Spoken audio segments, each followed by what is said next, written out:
Hello guys, bali magbubuo tayo ng transmission ng 6WF1.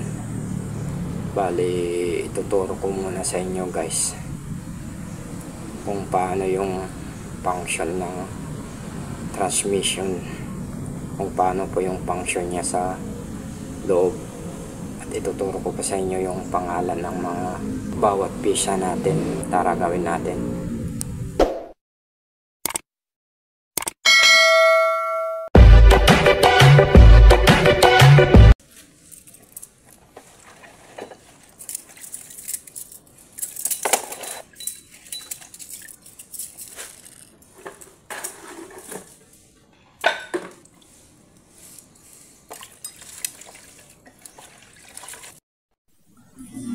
Si partner Albert gumagala na naman.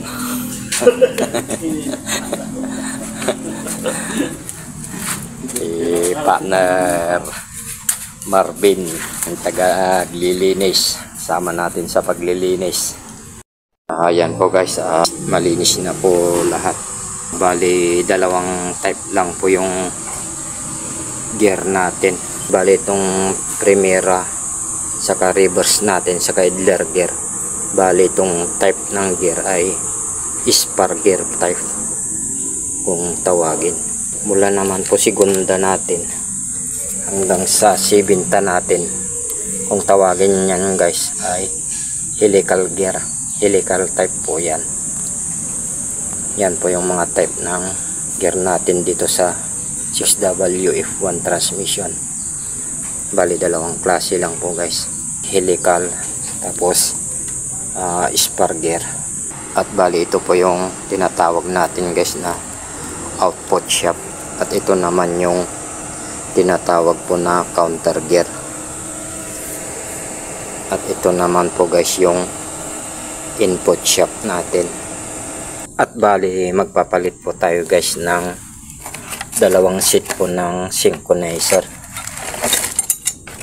Bali ito po yung papalit natin na synchronizer guys. Bali may inner ring po siya. At ito naman po guys yung mga stick bearing natin, o kaya tinatawag na needle bearing. At ito po yung mga ibang synchronizer ring. At ito po guys, bali ang tawag po dito ay transmission hub sleeve.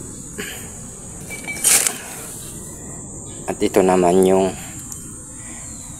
transmission clutch hub. Bali magkasama po itong transmission hub sleeve. Bali magkasama po yan guys. At yung mga nagtatanong guys kung bakit yung reverse gear natin po guys, pag nag-shifting tayo, nagbabago po yung ikot ng propeller natin, nagbabago po yung ikot ng output shaft. Nagbabago po yan guys dahil dito sa idler gear, kasi ang reverse gear natin guys ay may idler gear. At ito naman po guys, ang tawag dito ay shifter shaft. Bali dito po nag-ano yung mga bulitas, pag dito po naglalak, may bulitas po ito guys. Pinakala niya para hindi mag-release yung cambio natin. Pag nag-shifting tayo ng cambio, ito po yung humahawak sa shifting natin na cambio. Naglalak po dito guys. Ito saka yung shifting key natin, yung tinatawag na bangka-bangka. At ito naman po guys, itong dalawa na ito yung shifter port natin. Itong dalawa ito, shifter port po yan guys. At ito naman po guys yung front cover. Dito po nag-i-slide yung release bearing sleeve natin. At bali ang arrangement naman po ng counter gear natin guys, kung saan yung Primera, reverse, segunda hanggang 70 Bali ito po guys, kung ano po yung pinakamaliit na gear dito sa counter gear natin, yun po yung primera. Bali ito po yung primera natin. Bali ito yung reverse, segunda, tercera, kwarta, quinta, sixta, at ito yung pinakamalaki guys, ito yung sibinta. Ganyan po yung arrangement ng counter gear natin. At pagdating naman po dito guys sa output shock natin, ang primera natin ay yung pinakamalaking gear. Bali ito po yung primera natin at ito yung segunda natin, tercera, kwarta, quinta, at bali ito po yung sixta natin.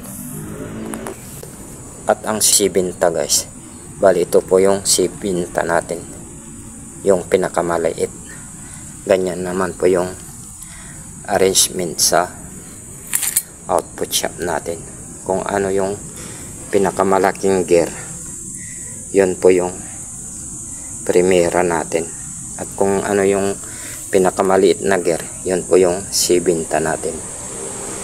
Ganyan lang po guys yung arrangement para hindi tayo malito sa pag-assemble, para hindi mangyayari yung backlash kabit. At ito naman po guys yung bill housing natin. At ito po yung pinaka pump nya. Bali pinapump nya po yung gear oil natin papunta dun sa oil cooler. Bali umiikot po siya dun sa oil cooler natin para lumamig po yung gear oil natin. Bali ito po yung input shock natin guys. Bali ang ikot po nito, kung ano po yung ikot ng makina, yun din yung ikot nito guys, clockwise. Bali pa kanan po yung ikot nito. At itong input shock natin, pinapaikot niya po itong counter gear natin. Kaya ang magiging ikot po nito guys, pakaliwa, counterclockwise. Pag pinaikot niya po ito guys, pag nag-shifting tayo ng cambio dito sa halimbawa sinifting natin po yung segunda, ang magiging ikot po itong output shock natin ay pakanan. Kasi kaliwa po yung ikot ng counter gear natin. Pagdating dito sa output shock natin ay kanan na.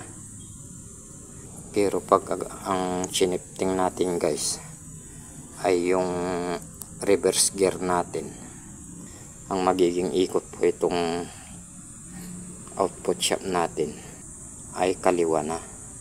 Pero yung primera hanggang sibinta natin guys, ang ikot niya po dito sa output shock natin ay pakanan. Kaya lang po nagbabago yung ikot ng output shock natin sa reverse gear, kasi ang dahilan dadaan pa siya sa idler gear, kaya nagbabago po yung ikot ng output shock natin.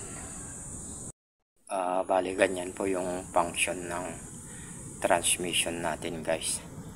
At yan po yung mga pangalan ng parts po. Bali susundan nyo na lang po yung susunod natin na video. Bali ipapakita ko po sa inyo yung step by step ng pag-assemble. At pag hindi ka pa subscribe guys, paki-subscribe yung subscribe button natin, at paki-pindot na rin yung notification bell natin para sa mga susunod natin na video laging updated ka guys. At paki-share na rin sa mga kasamahan natin.